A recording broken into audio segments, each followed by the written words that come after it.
En la casa del Señor, qué bueno es poder alabar y glorificar su nombre, qué bueno es cantar salmos a su gloria, qué bueno es hablar con Dios y qué bueno que Él va a hablar a nuestra vida a través de la predicación. El título de la predicación de esta mañana es ¿Otra vez con la misma canción? El título de esta predicación es ¿Otra vez con la misma canción? Y me baso en la lectura de Joel, capítulo 2, versículos del 23 al 32, lectura que ya hemos tenido en la liturgia de hoy. Pero más allá de predicar solamente la lectura de Joel, yo quiero tomar las 4 lecturas para poder pasear por cada una de ellas. Las 4 lecturas del calendario litúrgico de esta mañana nos impactan, en mi parecer, en 2 dimensiones. Por un lado nos alientan y por el otro lado nos desafían. Son lecturas de aliento y desafío. Por ejemplo, el Salmo 65 afirma que alabemos a Dios porque Él ha escuchado nuestra oración, porque Él recibe a todos y a todas los que van a Él con corazón humillado y los perdona, los transforma, porque Dios hace justicia. El Salmo 65 es un salmo de aliento. El Evangelio de Lucas, el capítulo 18, versículos de la parábola de el fariseo y el publicano, se nos invita a no perder el rumbo. Se nos invita a enfocarnos en tener un corazón humilde delante del Señor, a ir a Él con oración sincera. Y nos da un ejemplo de cómo hacerlo, cómo orar en oración sincera. Ese ejemplo está dibujado a través de la parábola del fariseo y el cobrador de impuestos. En esta parábola es bien interesante porque se condena la arrogancia, se condena la soberbia, se condena el creerme mayor espiritualmente, y toda esta condenación está proyectada en la oración desde el fariseo. En esa oración el fariseo se engrandece, utiliza la oración para que su figura crezca, para que el yo se haga grande, menospreciando a todos y todas que son distintos a él. Pero por otro lado, en la sabiduría de la parábola, se exalta la humildad del publicano, que reconoce su condición pecaminosa, que reconoce que necesita la misericordia de Dios. Y la pregunta teológica profunda y medular que se levanta es: en la iglesia, con los estereotipos de la iglesia contemporánea, ¿a quién retratamos como fariseo y a quién retratamos como cobrador de impuestos? Mejor aún, más allá de preguntarnos qué dicta la iglesia contemporánea, ¿cuál es tu perspectiva de los que son publicanos? ¿A quién acusas de publicano? ¿A quién señala de publicano? ¿Acaso a los adictos? ¿Acaso a los alcohólicos? ¿Quizá a los homosexuales? ¿O a los que van a una iglesia diferente? ¿O a los que tienen otra filosofía de vida? Cuidado, iglesia, cuidado, porque el Evangelio nos invita a vernos como iguales, como pecadores que necesitan de la misericordia de Dios, a sincerarnos con el Señor y orar en humildad, no para engrandecerme, sino para humillarme. Porque el que se engrandece lo hace pisoteando a los que son distintos a él, señalando y marginando. Esta lectura del Evangelio nos desafía. Es un desafío a ser diferente. En la lectura de 2 de Timoteo, capítulo 4, versículos del 6 al 8 y del 16 al 18, el apóstol está consciente que ya ha terminado su labor y que ahora es tiempo de ir a recibir el regalo de la salvación. Ya peleó la buena batalla, ahora va a recibir su corona, porque su corazón ya perdonó a aquellos y aquellas que le hicieron mal, porque el Dios Trino le hizo justicia. Esta lectura se nos alienta, pero también se nos desafía al perdón y al terminar la carrera que hemos comenzado. Y llegamos a la lectura del profeta Joel. Esta es la unidad en donde deseo abundar un poco más en esta mañana. Esta lectura es de aliento, pero también de desafío a tener esperanza en medio de la desesperanza. Si profundizamos, nos damos cuenta que el sobrescrito de Joel no contiene referencias históricas. Es imposible a simple vista identificar cuál es el tiempo histórico de la actividad profética de Joel o Joel. Así que tenemos que ir al escritor implícito. Tenemos que profundizar haciendo un exégesis del mismo. Y cuando profundizamos, entonces nos damos cuenta que hay rasgos que indican que la actividad profética de Joel fue para allá, para la época después del exilio, del posexilio. Durante el tiempo entre la construcción del segundo templo y las reformas asociadas a Esdras y a Nehemías. Allá más o menos por los años 515 al 450 antes de la era común o antes de Cristo. El profeta se describe como hijo de Petuel. Y de ahí para adelante no dice más nada. No sabemos nada, es como anónimo. No se nos describe el profeta. Conocemos que su nombre significa Jehová es Dios y que era un nombre común porque en el Viejo Testamento hay más de 12 personajes con el mismo nombre. Así que es como José en nuestros tiempos.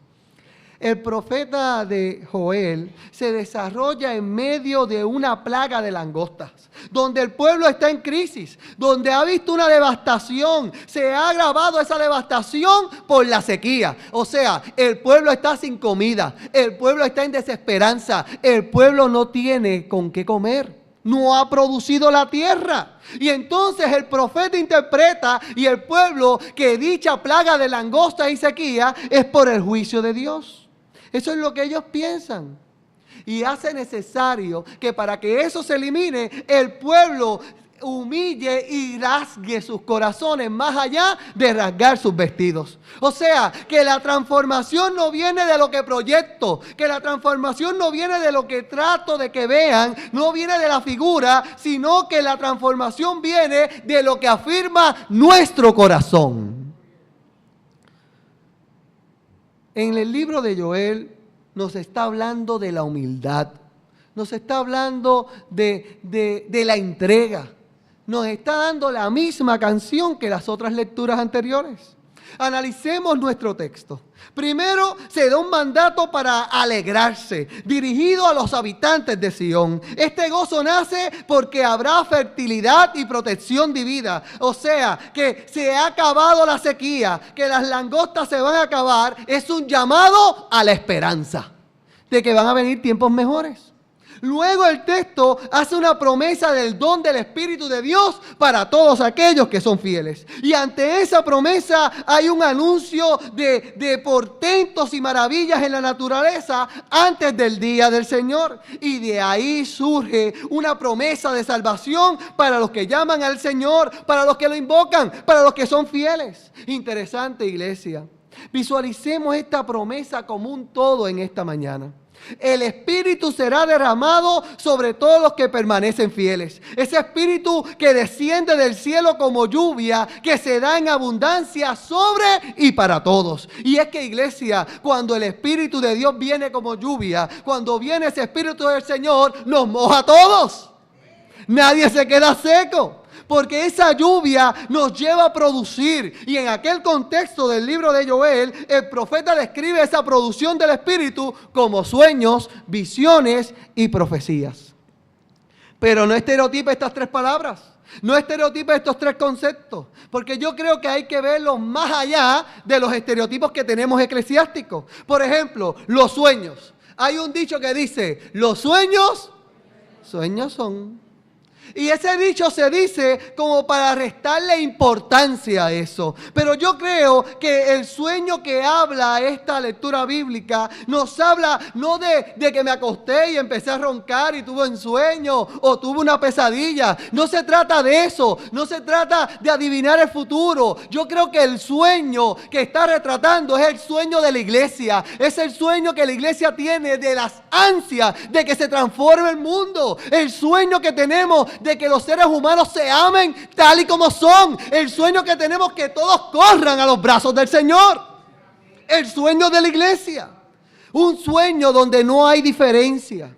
No hay diferencia entre raza, sexo, clase social. El sueño de la fe y la restauración. Ese es el sueño. Y en la fe los sueños se hacen realidad. Con la persistencia, con la energía, con la entrega, con la pasión, con las ganas de trabajar para el reino. Pero todo está encapsulado en la humildad y en el amor. Humillarse. Las visiones y las profecías no dicta desde el estereotipo de que me prometan algo, de que me asusten o de que me lean el futuro.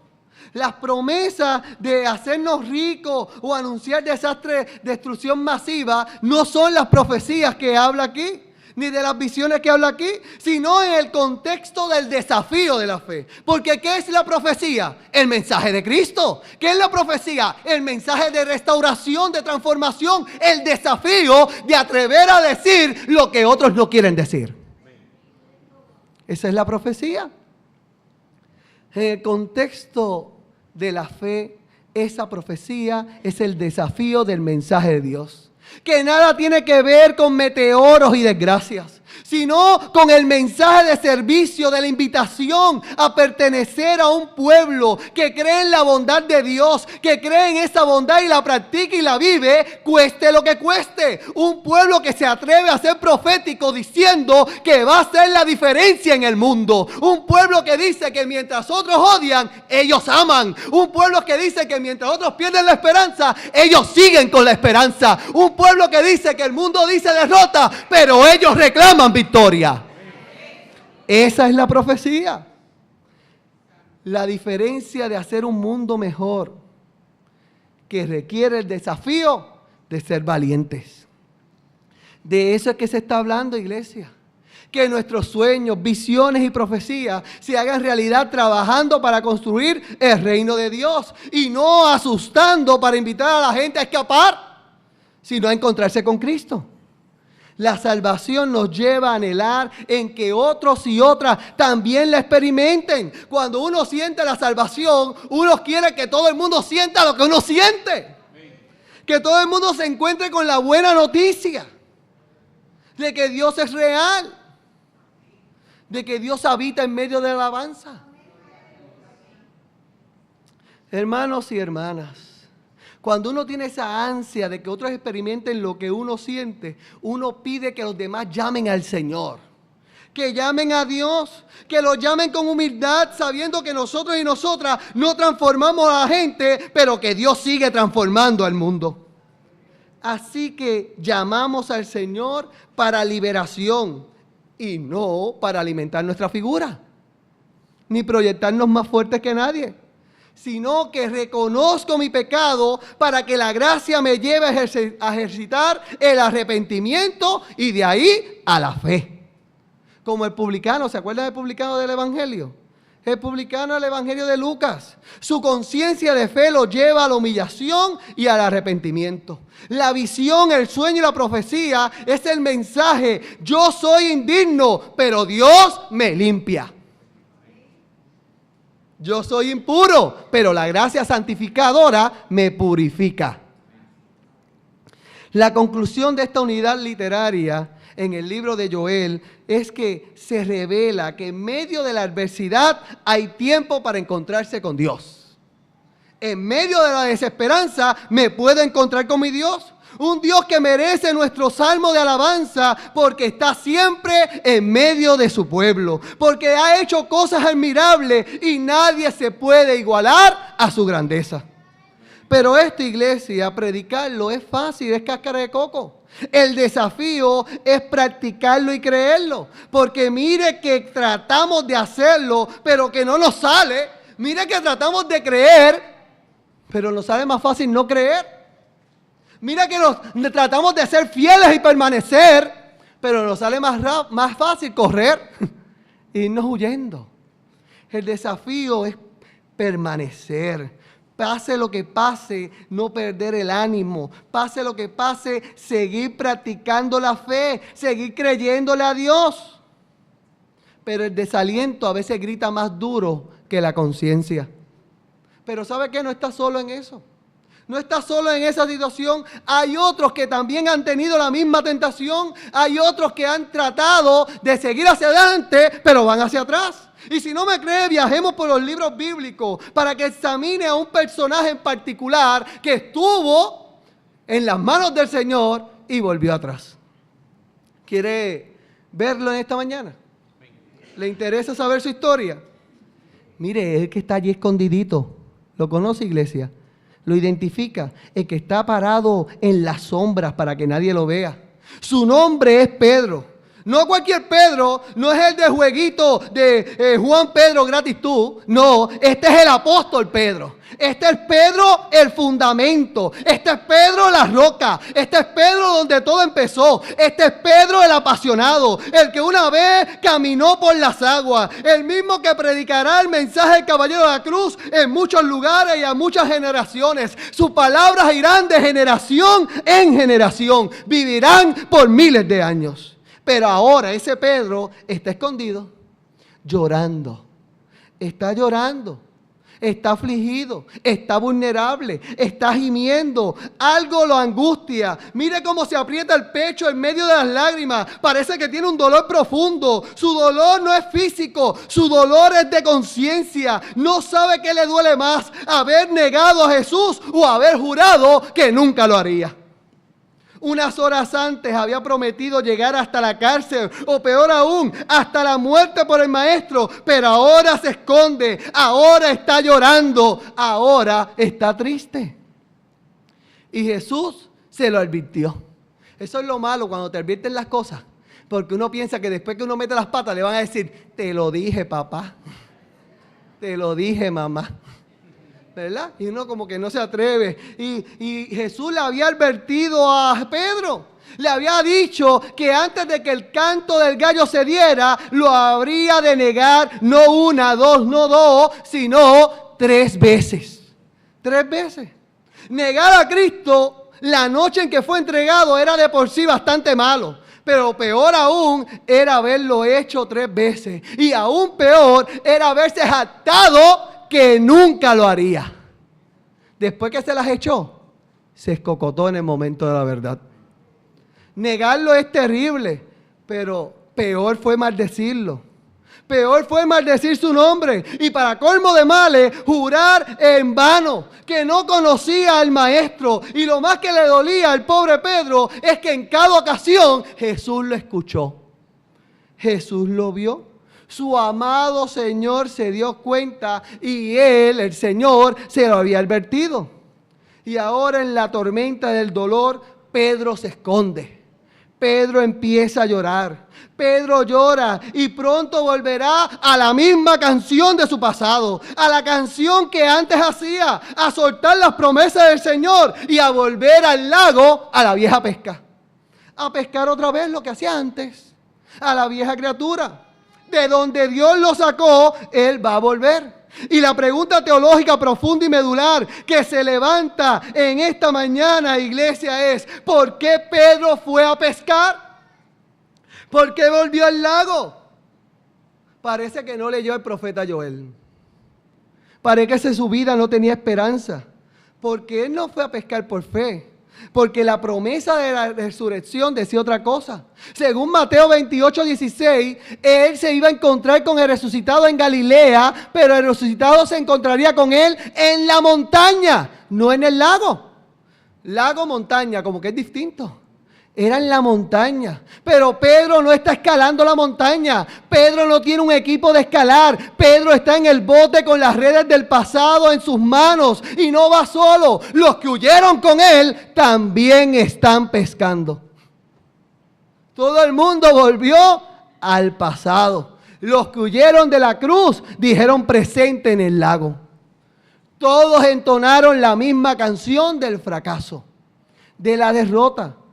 En aquel bote no hay esperanza, solo hay nostalgia, solamente hay dolor. Pedro vio la tumba vacía, Jesús ha resucitado entre los muertos, pero Pedro y los discípulos están pescando. Están pescando. Pedro está pescando, no porque tuviera hambre, está pecando porque no se ha perdonado a sí mismo. Está envuelto en su dolor. Su plaga de langosta fue el canto de aquel gallo. Fue aquella negación. No ha podido pasar la página. Por eso se repite la misma canción. La tumba vacía no borró el canto del gallo. Jesús regresó. Pero Pedro se pregunta, después de lo que hice, ¿volverá a buscarme Jesús? ¿Volverá a confiar en mí? ¿Me volverá a dar otra oportunidad? ¿Me volverá a invitar a dejar la pesca de los peces y a ir a pescar hombres y mujeres para su reino? ¿Volverá a confiar en mí? ¿Me perdonará el Señor después de lo que hice? Pedro anhela las lluvias de bendición del libro de Joel. Anhela la lluvia de bendición nuevamente, no importa si son tardías o tempranas, pero él anhela la oportunidad nuevamente para ser redimido. Pero su dolor no lo deja. Y la pregunta que se levanta hoy, iglesia, ¿no hemos nosotros y nosotras preguntarnos la misma cosa? Cuando fracasamos, no nos preguntamos, ¿volverá Dios a perdonarme? Cuando caemos en crisis, no volvemos a preguntarnos, ¿tendrá Dios la fuerza para restaurarme? ¿Volverá Dios a confiar en mí?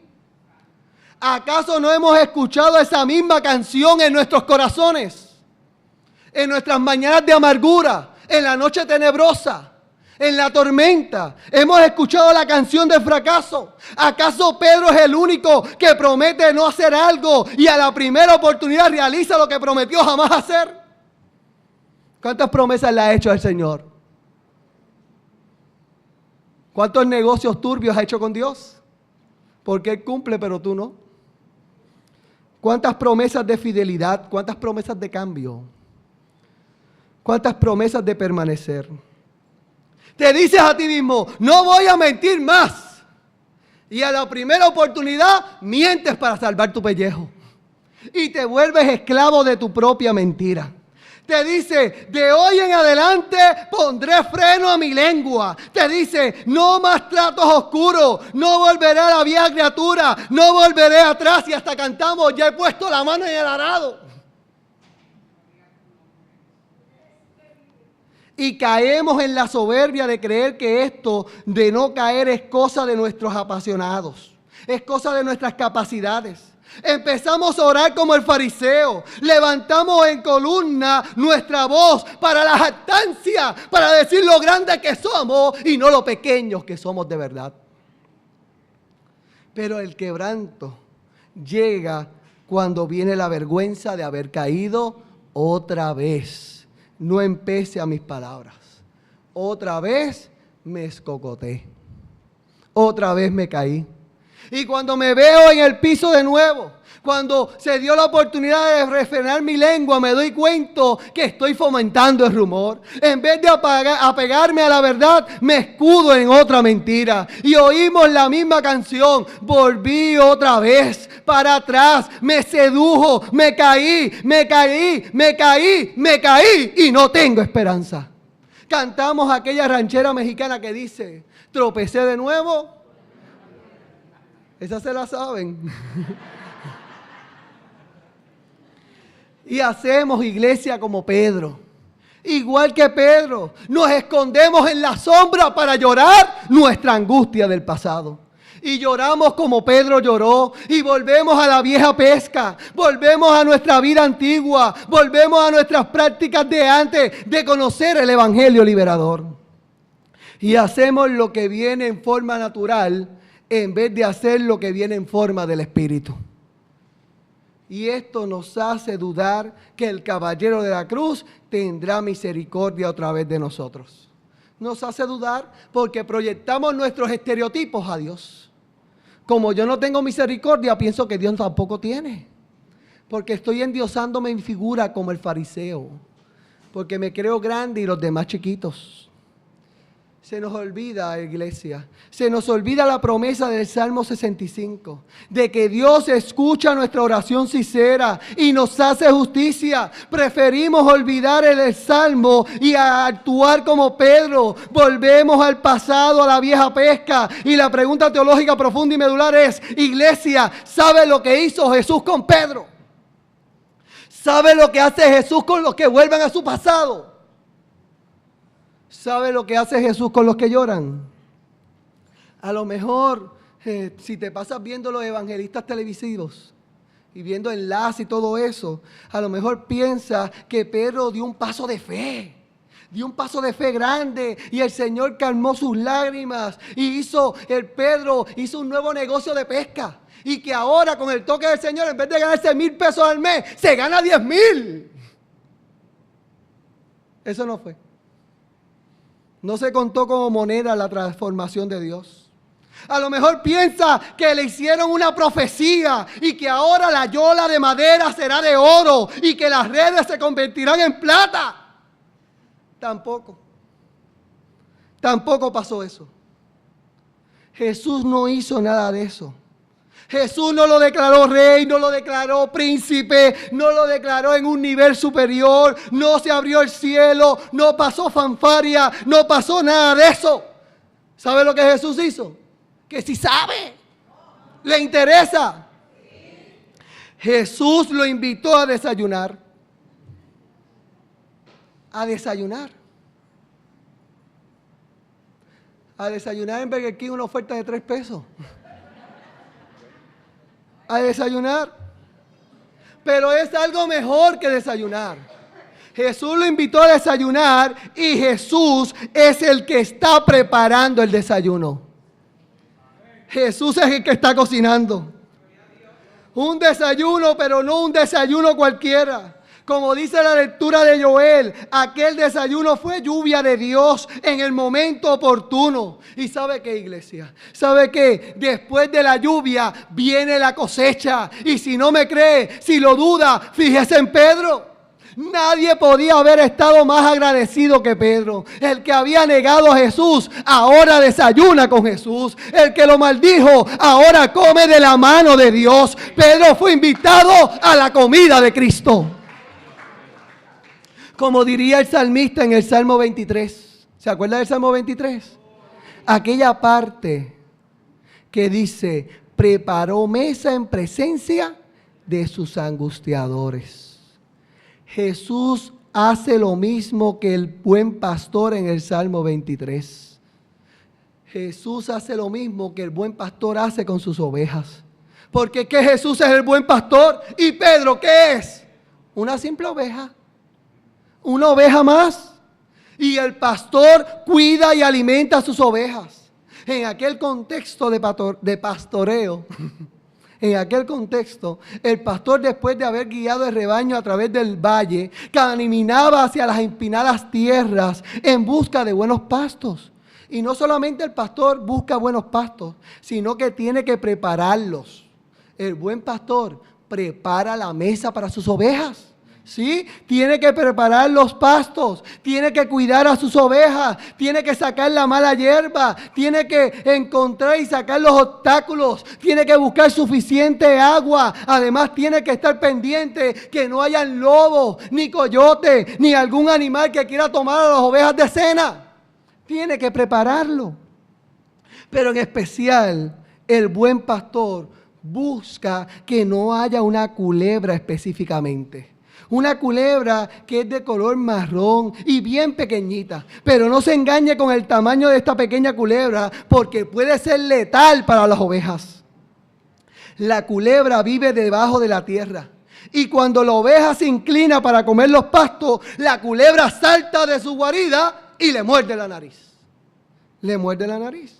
La mordida, si se infecta, es mortal. Se muere la oveja. El buen pastor, para evitar el ataque, derrama aceite formando un círculo alrededor de la cueva de la culebra. Y además le pone aceite a la nariz de cada oveja. Y mire que hay ovejas chabonas que no se dejan poner el aceite. Por más que la oveja chapaletea, pelea, brinca, muerde, el buen pastor la agarra y le echa aceite hasta lo profundo de la nariz. Porque tiene un propósito. Y el buen pastor sabe más que la oveja. ¿Sí? El aceite alrededor de la cueva lubrica la salida y evita que la culebra salga. El olor de aceite en la nariz de la oveja repele a dicha culebra. Y de esa forma el pastor ha preparado la mesa para sus ovejas, para que coman buenos pastos. Y el buen pastor hizo lo mismo por Pedro. Preparó la mesa. Y la buena noticia de esta mañana, a las 12 menos 10 de la tarde, es que Dios también lo hace por ti. También prepara la mesa para que tú comas con Él.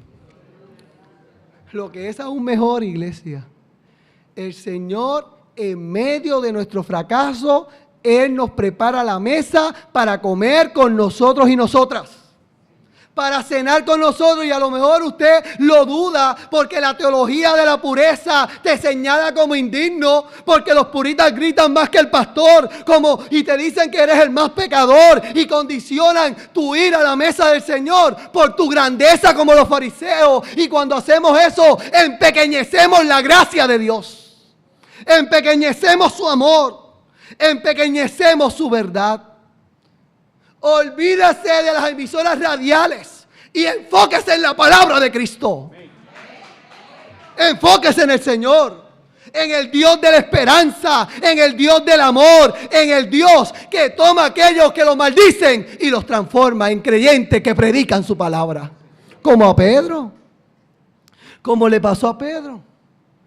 Mire, fíjese bien, Pedro cortó orejas para más tarde negar al maestro.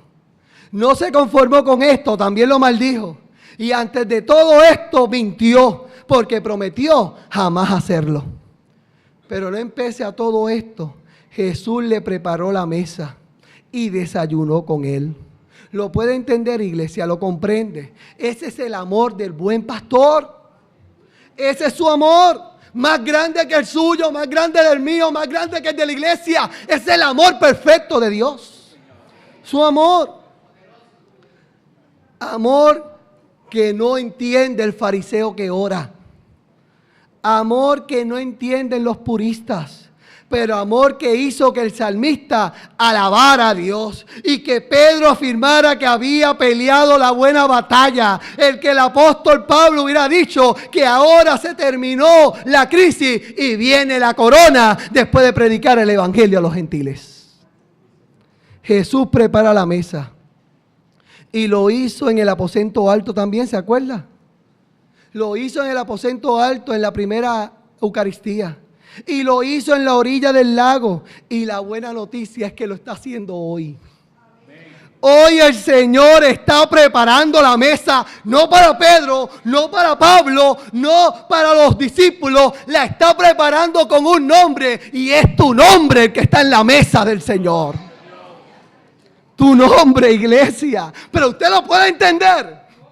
Usted puede comprender tal misericordia.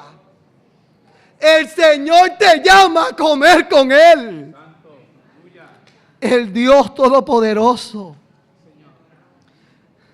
No empece a tus errores. No empece a tus vicios. No empece a tu duda. Recuerda el versículo 26 de nuestra unidad de Joel que afirma: ustedes comerán hasta quedar satisfechos y alabarán al Señor su Dios, pues yo hice por ustedes grandes maravillas y nunca más quedará mi pueblo cubierto de vergüenza. Nunca más. Si te queda alguna duda, busque a los que se han preguntado si habrá lugar en la mesa para ellos y ellas. Jesús le da un tierno recordatorio en la mesa eucarística, cuando pasa la copa diciendo: beber todos de ella.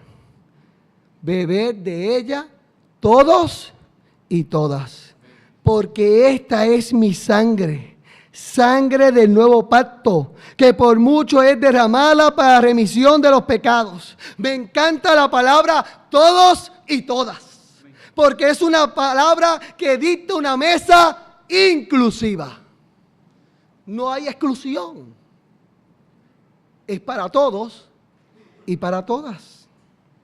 Iglesia, en este día, a todo pulmón, me atrevo a afirmar que bebamos de la mesa del Señor. que comamos de la mesa del Señor, que beban todos de la copa del Señor, que beban los que se sienten indignos, que beban los que se sienten avergonzados, que beban los que se sienten confundidos, que beban los que se sienten pecadores, pero que todos beban y que ninguno retorne hacia atrás. No canten la vieja canción del fracaso, hoy canta un nuevo cántico de victoria en la mesa del Señor. La canción del pasado que se quede en el lago y cantemos una nueva canción en la cruz vacía de mi Señor. No cruce la línea del pasado. No vuelva al lago a pescar la vieja criatura, aunque eso sea fácil y sea difícil seguir adelante. Manténgase fiel. Manténgase de fiel. ¿Le puedo hacer un cuentito para terminar esta cosa? Es un cuentito para explicarle lo difícil que es mantenerse fiel. Más que cuento es testimonio. Un cuentito de lo difícil que es mantenerse fiel, cueste lo que cueste. El cuento se trata de un ex alcohólico. Este es alcohólico, pues por supuesto dejó la bebida. Y después de muchos años de sobriedad, decide ir a darse un paseíto a la República Dominicana. Allá, a pasear. República Dominicana es bonito, vayamos para allá. Y este ex alcohólico conoció a Cristo en una iglesia metodista. Específicamente en la iglesia metodista Luz de Vida del pueblo de Arroyo. Allí lo conoció y tenía la satisfacción de que en el culto de confirmación le habían colocado una cruz. Y tenía esa cruz en su pecho, en toda hora y a todo lugar, para mostrar su fe. Y en la República Dominicana, aquel verano era caluroso. Hacía calor, una calorcita chapona. Y la vieja canción le decía que una cervecita no era nada. Que eso no era nada, que la iglesia no se enteraría, que no es lo que entra sino lo que sale. Le hacía caso a aquella canción popular que decía, a mí me gusta el ron. También te sabes esa condenación.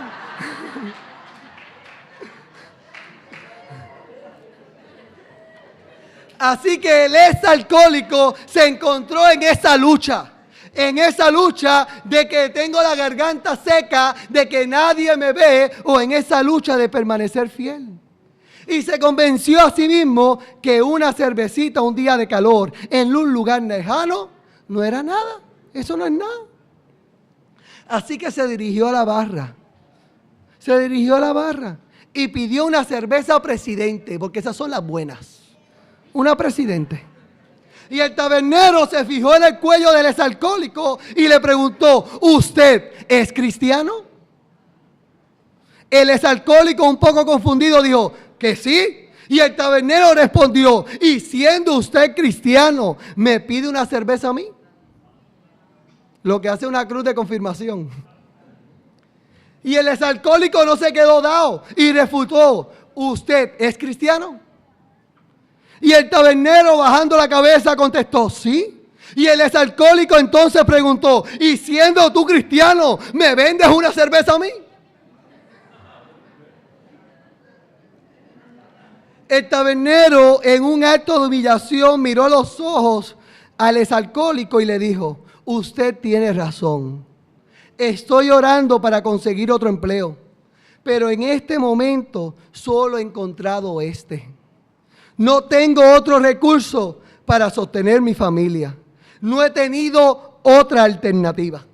En ese momento le entregó la cerveza y le dijo mirando a los ojos, pero tú tienes la alternativa de no tomarte esta cerveza y seguir siendo fiel.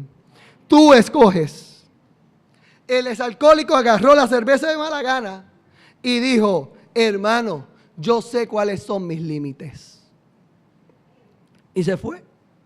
Se fue cerveza en mano. Pero según iba caminando por la playa, recordaba aquella frase del tabernero que decía: tú tienes alternativa. El sol estaba caliente, la garganta estaba seca, pero ese alcohólico solo oía la frase: tú tienes alternativa. Y aquel ese alcohólico apretaba la botella y se decía: yo tengo la alternativa. Y se convenció que hacer las cosas, si hay que hacer las cosas en secreto, es mejor no hacerlas. Y el alcohólico decidió. Y retornó a la taberna, llamó al tabernero, le devolvió la cerveza y le dijo: escojo, sé fiel, toma tu cerveza. Iglesia, la pregunta es: ¿Dios usó el tabernero? ¿Lo usó? ¿Usó aquel tabernero? Yo creo que la respuesta es un sí claro. No empece a su profesión, no empece a su pecado, no empece a su condición. Dios lo utilizó porque aquel tabernero se agarró la gracia. Es hora que la iglesia no se agarre de las condiciones. Es hora que la iglesia no se agarre del pecado, sino que se agarre de la gracia del Señor y que esa gracia haga como ella quiera. Dios es el dueño de la iglesia. Por eso, Dios, haz como tú quieras. Obra como tú quieras, transforma como tú quieras, usa el que tú quieras, pero Dios, hazlo porque tu iglesia espera. ¿Lo cree, iglesia? ¿O te gusta señalar? ¿Tienes un corazón de publicano o de fariseo? Dios quiere utilizarnos.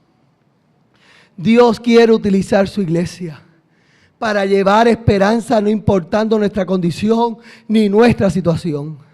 Así que llegó el momento de olvidar la vieja canción. Olvídate de la vieja canción, porque el Señor ha preparado una mesa para ti. Y el mismo que desayunó con Pedro, hoy quiere cenar contigo, porque siempre es bueno llegar a la mesa del Señor. Fíjese bien, iglesia. Fíjese bien en nuestra unidad bíblica y conteste las siguientes preguntas. ¿Se atreve a contestar? ¿Qué promesa hace Dios a su pueblo que se arrepiente? En la unidad de Joel dice que le va a restaurar y que recuperarán todo lo que perdieron en la plaga de langosta. Porque usted piensa que Dios dice 2 veces en los versos 26 y 27 que su pueblo nunca será avergonzado otra vez. Simple, porque Dios no deja caer en vergüenza a los que son fieles. Así que hoy ven y rompe los estereotipos. Ven y rompe las cadenas. Ven y rompe la amargura y llega a la mesa del Señor tal como eres, pero sin vergüenza, porque la sangre del Cordero está derramada. Y está derramada por ti. Para lo que antes era vergüenza, hoy se convierte en honor, en paz, en testimonio. Ven a la mesa del Señor. Porque la buena noticia no es que te esperan los pastores lindos. La buena noticia es que en la mesa te espera el Cristo de la gloria. Él ha cocinado la cena. Él ha buscado la mesa. Él lo ha preparado. Y hay un plato que tiene tu nombre. No dejas a Cristo esperando. Ven y cena con Él. Que Él te bendiga y Él te guarde.